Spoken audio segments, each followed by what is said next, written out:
न्यायपालिका का भी मैं शुक्रिया करूंगी कि उन्होंने संजय जी को जो बेल दिया है, और उनसे उम्मीद करते हैं कि जो मेरे बड़े भाई अरविंद जी, मनीष जी, सत्येंद्र जैन जी है, उनको भी जल्दी ही रिलीज करें। जब तक वो तीनों भाई मेरे बाहर नहीं आते तो हमारे घर में कोई जश्न नहीं मनाया जाएगा। संजय जी के ऊपर काले बादल थे जो आज छट गए। खुशी की तो बात है, लेकिन खुशी अभी अधूरी है। हम कल जो डेट के हिसाब से मैंने कल उनको एडमिट कराया था, जो कि उनके रूटीन चेकअप का है, और 2 बजे के करीब कल हम लोगों को पता चला कि उनको बेल मिल गया है। तो अभी आज जो है कि डिस्चार्ज होंगे, 11:30-12 बजे तक डिस्चार्ज होंगे। इसके बाद वो तिहाड़ जाएंगे।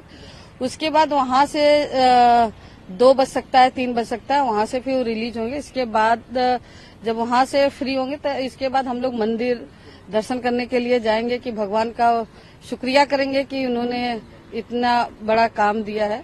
और न्यायपालिका का भी मैं शुक्रिया करूंगी कि उन्होंने संजय जी को जो बेल दिया है, और उनसे उम्मीद करते हैं कि जो मेरे बड़े भाई अरविंद जी, मनीष जी, सत्येंद्र जैन जी है, उनको भी जल्दी ही रिलीज करें। क्योंकि जब तक वो तीनों भाई मेरे बाहर नहीं आते तो हमारे घर में कोई जश्न नहीं मनाया जाएगा, और कोई ऐसा कोई कार्यक्रम नहीं होगा। जब वो तीनों भाई आ जाएंगे, फिर चारों लोग मिल के हम लोग जश्न भी मना सकते हैं और उत्सव भी कर सकते हैं। हमने देखा कि बीते 6 महीने से जब संजय सिंह जी जेल के पीछे थे, ये तमाम चीजें झेल रहे थे, तो आप मजबूती से खड़ी थी उनके पीछे। तमाम कार्यकर्ताओं के साथ बातचीत हो या फिर संजय सिंह जी के लिए आवाज बुलंद करना हो, आप लगातार मजबूती से खड़ी रही थी। तो इस बीच कैसे देखा जाए, संजय सिंह जी की ढाल बनकर के आप खड़ी थी। बीच में राज्यसभा के भी चुनाव हुए, नामांकन हुए, उस बीच में भी आपने तमाम चीजों का मैनेजमेंट किया गया। तो पूरा ये कैसे घटनाक्रम इसको याद करती हैं? नहीं, ठीक है। एक यूपी में कहावत है कि काले बादल आते हैं फिर वो छट जाते हैं।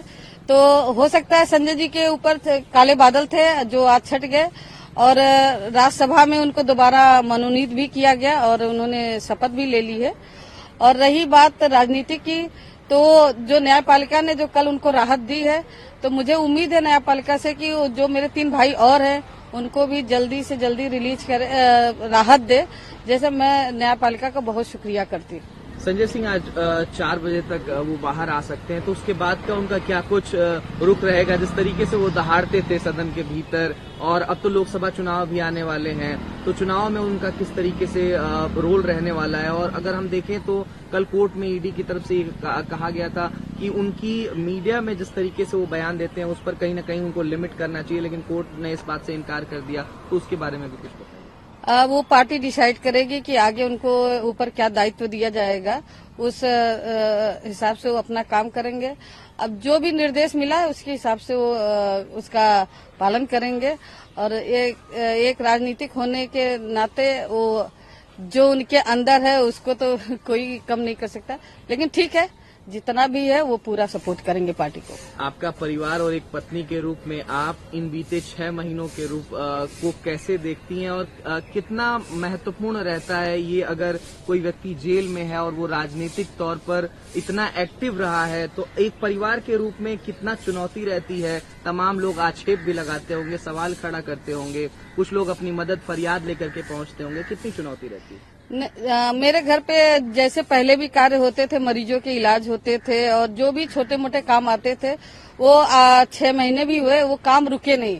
संजय जी जेल में भी थे, लेकिन उनकी आत्मा सोशल काम में किसी की मदद करना है, वो वकील के द्वारा किसी न किसी के माध्यम से वो काम को बताते थे और वो काम हम लोग करते थे।